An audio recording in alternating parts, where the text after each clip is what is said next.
Ok, bienvenue chers auditeurs et auditrices sur votre chaîne préférée, la chaîne de Kazegui, chaîne dédiée à l'éclaircissement des notions en statistique, en économétrie et en gestion. Et donc aujourd'hui, pour notre séance, nous allons parler d'un thème très important en économétrie. Et il s'agit de la stationnarité. Et pour cela, nous avons invité sur notre plateau l'expert économètre statisticien, M. Edem Togbenou, afin de nous donner plus d'éclaircissement sur ce que c'est que la stationnarité, son importance, tout ce qui l'entoure en économétrie. Alors, avant tout, je vais donner la parole à M. Edem Togbenou de se présenter. Merci beaucoup, M. Maurice. Je suis Edem Togbenou, économètre de formation, économètre dans le cabinet CASEG, cabinet de recherche et d'études statistiques économiques et de gestion. Merci. Ok, merci, M. Edem. Alors, nous allons commencer par d'abord comprendre ce que c'est que la stationnarité. Alors, M. Edem, quand on entend stationnarité, que tu as tant retenu, qu'est-ce que la stationnarité? Ok, merci M. Maurice pour cette première question. C'est quoi la stationnarité? Vous savez, M. Maurice, avant tout traitement d'une série chronologique, il est important de commencer par analyser les caractéristiques stochastiques de la série. Si ces caractéristiques, c'est-à-dire la moyenne, la variance et la covariance, se retrouvent modifiées par le temps, là on dira que cette série est non stationnaire. Dans le cas contraire, on dira que la série est stationnaire. Mais de façon formelle, la stationnarité, si on suppose une série YT, cette série serait dite stationnaire si elle remplit les trois conditions suivantes. La première condition, l'expérience mathématique de la série YT doit être une constante et indépendante du temps. Aussi, la variance doit être finie et indépendante du temps. Et également, la covariance doit être indépendante du temps. Donc, si ces trois conditions sont remplies, on dira de la série qu'elle est stationnaire. Ok, c'est très bien. Merci pour ces éclaircissements. Néanmoins, je vais vous prier de nous fournir encore plus d'éclaircissements sur la notion d'indépendance par rapport au temps dont vous avez fait cas dans la définition formelle. Donc, alors, quand vous dites par exemple que la moyenne doit être indépendante du temps, qu'est-ce que cela signifie? Ok. La moyenne doit être indépendante du temps, doit être constante et indépendante du temps. Cela signifie quoi? Et là, je peux prendre un exemple. Là, on suppose une série chronologique, le PIB du Togo de 2000 à 2020 par exemple. Cette série serait dite stationnaire en moyenne, c'est-à-dire l'expérience mathématique du PIB serait une constante et indépendante du temps. C'est seulement si l'on observe cette série à différents moments et que la moyenne de ces valeurs reste constante.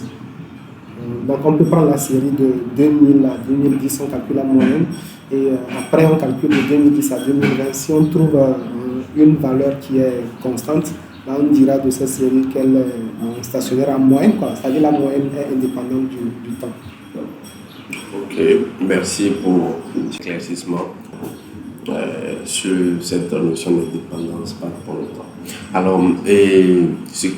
Alors, pourquoi cette notion est-elle importante? Pourquoi il est important de se poser les questions sur les caractéristiques dont vous venez de faire cas dans l'analyse d'une série temporelle? Merci beaucoup, M. Maurice. Pourquoi c'est important de tester la stationnarité, ou pourquoi cette notion est-elle importante en économétrie ou en statistique? Et comme on l'avait dit avant tout traitement d'une série chronologique, il faut toujours commencer par analyser ces caractéristiques stochastiques. Pourquoi? Si nous prenons le domaine de la prévision, c'est important de réaliser des prévisions sur des séries qui sont stationnaires. Sinon, quand les prévisions sont faites sur des séries non stationnaires, Et on dit souvent que ces prévisions ne sont pas bonnes. Pourquoi? Parce que les propriétés de la série peuvent changer au fil du temps. Aussi, dans la modélisation, nous avons certains modèles qui sont fondés sur la stationnalité des variables.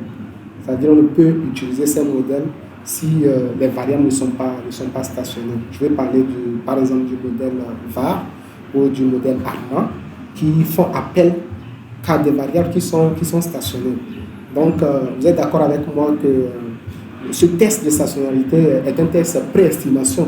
C'est un test qui va nous aider à choisir le modèle qui est adapté à nos données. Et aussi, on le dit souvent que la stationnarité, ça permet d'éviter des régressions fallacieuses. Donc, ce test va nous permettre d'éviter des régressions fallacieuses, comme on le dit souvent. Ok, intéressant. Et vous l'avez compris, il y a beaucoup de termes qui sont sortis, régression fallacieuse et autres. Peut-être pour une prochaine fois, nous allons demander à l'expert. Peut-être on pourra expliquer. Oui, la régression fallacieuse, c'est quoi? On dit d'une régression qu'elle est fallacieuse si elle fait appel à deux séries qui sont non stationnaires et que dans cette régression, on trouve une relation qui est statistiquement significative, alors qu'en réalité, elle ne l'est pas. Je prends l'exemple de deux variables. La première variable, la production des films dans un pays. Et la seconde variable, ça peut être, j'avais dit, la première variable, c'est la production de films dans un pays. La seconde variable, c'est la vente des voitures. Bon. On sait que économiquement, ces deux variables ont tendance à évoluer dans le temps, à croître dans le temps. Maintenant, dans une régression qui met en relation ces deux variables, on peut se retrouver avec une relation qui est statistiquement significative. Alors qu'en réalité, on sait qu'on ne peut pas parler de lien direct entre ces deux variables. Vous voyez la production de films et les ventes de véhicules. On sait qu'en réalité, il n'y a pas de relation directe entre ces deux variables. Donc on dira de cette relation ou de cette régression qu'elle est fallacieuse. D'accord, je pense que les auditeurs et auditrices qui nous suivent ont bien compris cette notion et c'est très bien. Alors, je pense que vous avez peut-être emboîté le pas. Dans votre explication tout de suite, vous avez parlé de tests.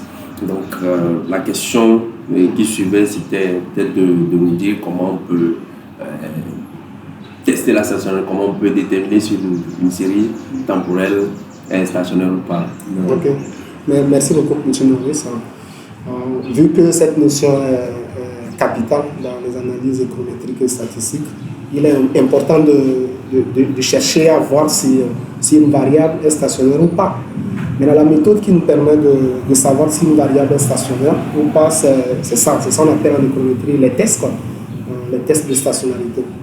Donc depuis 1979, nous avons pas mal de tests de stationnarité, mais les plus utilisés sont le test de découpleur augmenté par exemple, le test de découpleur augmenté en 1981. Et on accepte l'hypothèse de test qu'on serait en train de dire que la série a une racine unitaire ou qu'elle n'est pas stationnaire. Donc à part ça, nous avons le test, mais bien avant ça, il y avait le test de Dickey-Fuller 1979. Et là-bas, le problème c'est que ce test supposait qu'il n'y a pas d'autocorrélation. Ce test ne tenait pas compte de l'autocorrélation des erreurs. Alors qu'en réalité, on peut se retrouver avec ça. On est d'accord qu'on peut se retrouver avec l'autocorrélation des erreurs. Et ce qui est pris en compte dans le test de Dickey-Fuller augmenté. À part ça, nous avons le test de Philippe Perron qui aussi permet de corriger les problèmes du test de Dickey-Fuller simple en supposant maintenant une régression non paramétrique. Une régression non paramétrique. Il y avait pas mal de tests de stationnarité. Il y a même des tests qui font appel à des saisonnalités, tests de stationnarité avec saisonnalité.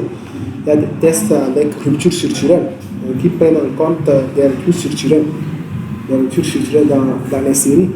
Il y a même des tests qui prennent en compte des erreurs gâches. Donc vous voyez qu'il y a pas mal de tests de stationnarité en économétrie. ou en statistique, quoi, dans les statistiques. Merci pour cet historique de test de stationnarité. Je pense que c'est très intéressant. Et peut-être, selon votre expertise, quel test vous recommandez à quelqu'un qui veut analyser une série temporelle? Quel test vous lui recommandez? Oui, quel test je peux recommander à quelqu'un qui veut analyser une série temporelle? Donc, comme je venais de le dire, le choix dépend de l'évolution de la série. Donc, si vous prenez une série qui montre des ruptures structurelles, on peut utiliser le test de Zivot et Andrich, qui fait appel à des ruptures structurelles. Et aussi, si vous voyez qu'il y a des saisonnalités, il y a des tests adaptés à ça, quoi. Donc, tout dépend de l'évolution de la série, quoi. C'est-à-dire des patterns de la série, quoi. Ok. Donc, chers auditeurs, vous l'avez bien compris. Donc, avant d'aller vers un test, il faut déjà savoir dans quel cas vous vous retrouvez avec votre série temporelle. Donc, merci, monsieur Eden, pour cet éclaircissement. Une fois. La question suivante, c'est de savoir, ok, si on fait le test de stationnarité, si on voit que notre série n'est pas stationnaire, que fait-on? Est-ce qu'il y a des moyens pour rendre notre série stationnaire? Ok, c'est une très bonne question. Et, on vient de dire qu'il y a des modèles qui font, la plupart en économétrie, pas mal de modèles font appel à la notion de stationnarité. Donc c'est important de pouvoir peut-être rendre une série qui n'est pas stationnaire à une série stationnaire. Donc les méthodes qu'on a en économétrie qui vont nous permettre de quitter une série stationnaire à une série non stationnaire. Même avant de parler des méthodes, on peut distinguer deux types de non-stationnarité. Nous avons deux types de non-stationnarité. Nous avons la non-stationnarité TS et la non-stationnarité DS. TS pour dire trend stationary et DS pour dire difference stationary. Donc TS, c'est quoi? Ce sont des séries qui ne sont pas stationnaires à cause de l'expérience mathématique qui varie avec le temps, les TS. Donc, pour rendre ces séries stationnaires, là, il suffit juste d'utiliser une régression, de faire une régression déjà avec des moyennes carrées ordinaires. On enlève le temps. Après régression, on essaie d'enlever le temps qui affecte ces séries. Mais quand on prend la catégorie de séries DS, là, on applique des filtres aux différences pour les rendre stationnaires. Donc, c'est juste de faire une première différence, deuxième différence, et on peut quitter de la série non stationnaire à une série qui est stationnaire. Merci. Merci pour cela. Je pense que à ce niveau, on a appris beaucoup de choses sur cette notion de stationnarité. Et voilà, bon, on peut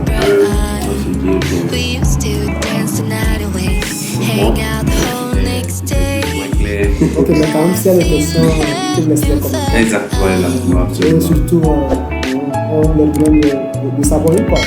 Pour ne pas perdre le fil.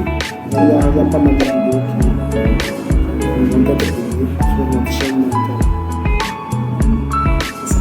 Ok, donc merci d'avoir choisi votre chaîne préférée, la chaîne de Kazek. On se dit à très bientôt.